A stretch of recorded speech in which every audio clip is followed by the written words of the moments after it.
So if you are on any kind of variable pay, and I'm talking commission, bonuses, self-employment, if you aren't regularly scheduled for full-time guaranteed hours like a 40-hour work week, it may be more challenging for you to qualify for a home loan.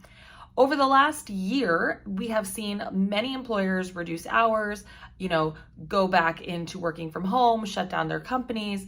And as a loan officer, we're required to average income that isn't guaranteed and or stable. And so I want to break down in today's video a couple of strategies that I use to help clients in this circumstance qualify, and what you as the consumer can do to help better equip your loan officer with all of the materials needed to get you the maximum qualification. If you're new to the channel, my name is TeamHoeffer. I've been a residential loan officer for the last, decade. I've been working in home loans since 2002, became a loan officer in 2008. So I've seen a variety of markets and tons of different types of income structures.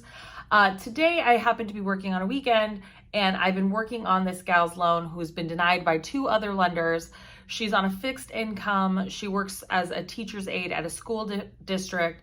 And, oftentimes in teaching, or especially when you're a teacher's aide, you have variable hours. There's a large period of the summer where you're not really working. And depending on how you've structured your payments, right, they can see like a big gap in income. And so if you're working with the wrong loan officer, they won't know how to average this. They won't know what documentation to ask for. So you guys need to be prepared. So this gal is trying to qualify for about $250,000 condo. So a couple things that you'll need to be aware of is it's not just the price whenever you're buying a condo or anything in a planned unit development, which is also known as PUD. You have to consider property taxes and HOAs. Typically your property taxes are going to be lower when you're buying anything that is in a community with an HOA, but you will have the added expense of the homeowners association. And in some cases, this can be crazy. I mean, we're talking about a couple $100s. And so you really want to be mindful of that whenever you're approving.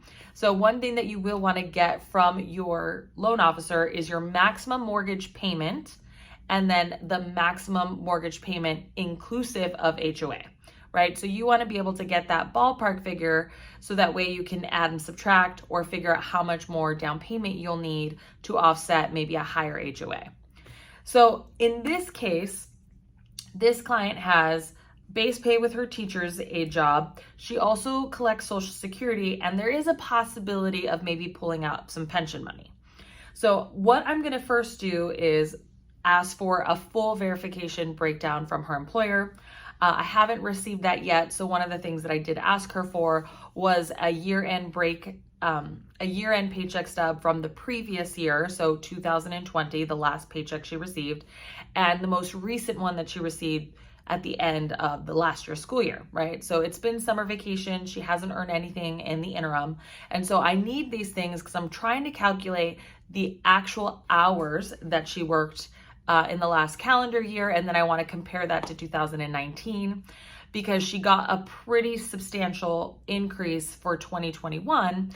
But what's challenging about this is that because she's variable, technically the guideline is you have to average the income. So because she's only had one paycheck stub with the new income, it's not really going to impact her average much.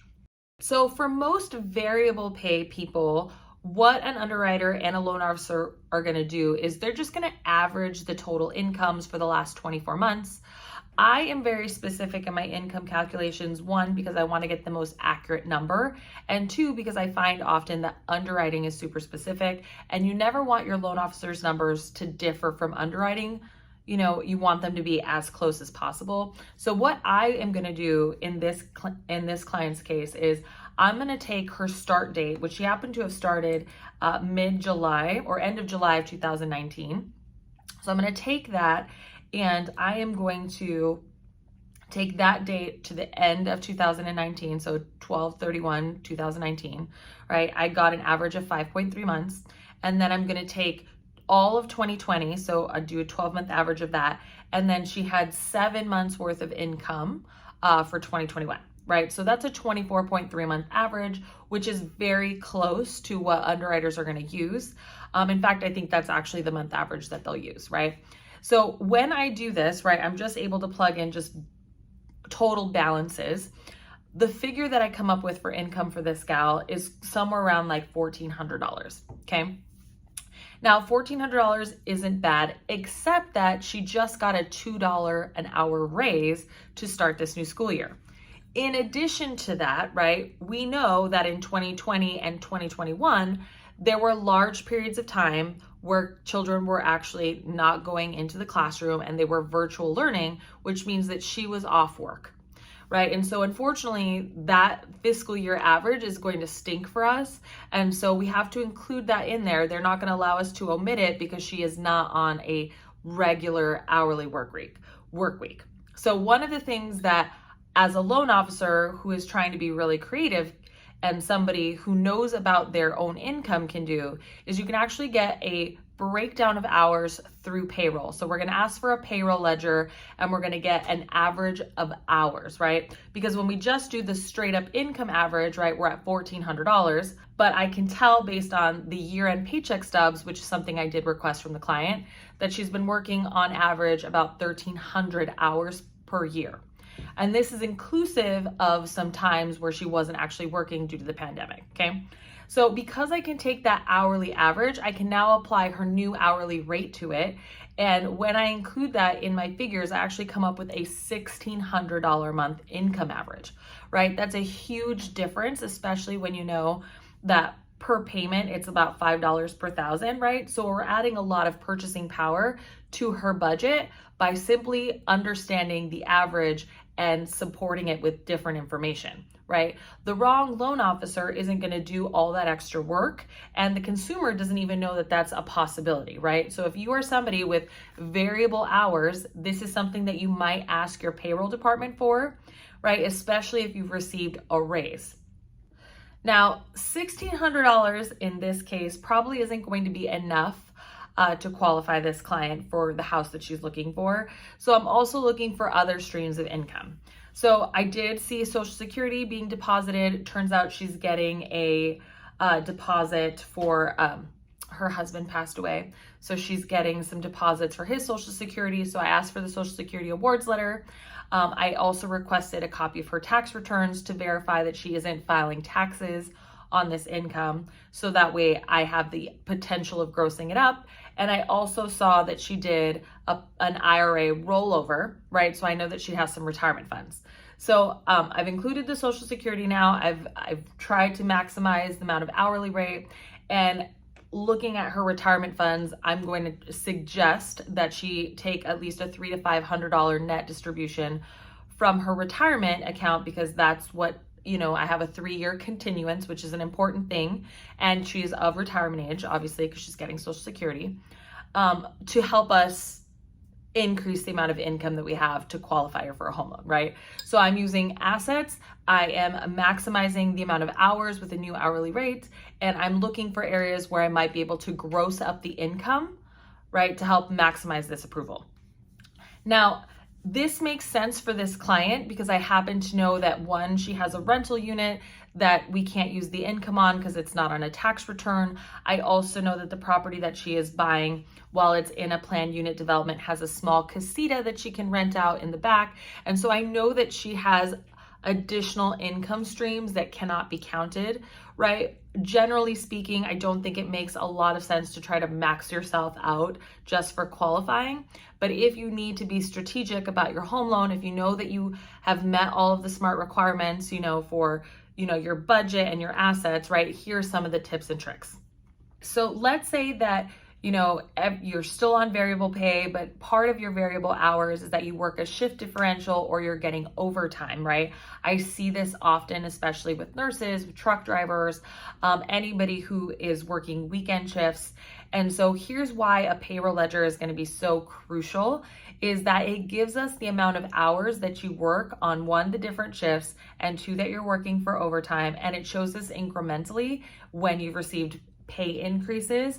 And it's going to be the ultimate information that your loan officer needs to help you maximize your income.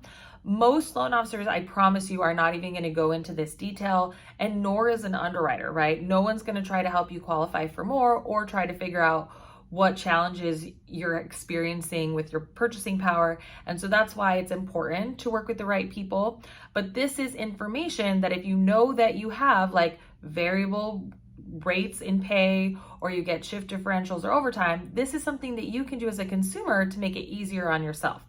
Okay, so like I said, we're going to use all those same date averages. We're going to be using hourly averages. We may want to get specific with your employer on your actual schedule. And then finally, if you are somebody that just is on a variable rate, you only make one pay rate and it's just not enough to qualify, I would also recommend just asking your employer if you can be put on a regular schedule, right? I think people are fearful of explaining why they need raises or fearful of explaining why they need to be put on an hourly rate to qualify. And as somebody who employs people, I'm always willing to help people who are willing to help themselves and are willing to bring more value to my company, right? So if somebody said that they needed a raise or they needed to be put on a regular hourly schedule, I would want to hear what they are going to do, right, to bring more value to the company, increase sales, increase savings, right, to justify that. And if it makes sense, I will go ahead and make that happen for them, right? So don't be afraid to also ask for these things. Other solutions are, applying with a co-signer, applying with a co-borrower, buying a lesser house, putting more down payment funds down, and then also looking at your debts, right? So another thing that people don't look at very often is the amount of debts that you have. So if you have any installment debt that's, 10 payments or less, right? Figuring out if you can omit those from your debt to income ratio, paying off credit card debt, getting removed off of authorized user accounts, right? These are all simple ways of reducing the amount of debt that goes into qualifying for your home loan. So these are the types of strategies that we can use to help you maximize your qualification. And if there is any additional scenarios, any video ideas that you'd like for me to talk about, know that we are doing that $100 giveaway for the best video idea. So definitely comment below what you'd like to see. I think it'd be so fun to do a live too on just troubleshooting people's loan issues. So let me know. That'd bring me a ton of joy to help you guys be successful homeowners. And by all means, guys, if you know of somebody who needs this information, don't be afraid to pass this along. I'm rooting for you guys and want you guys to be home winners in the future.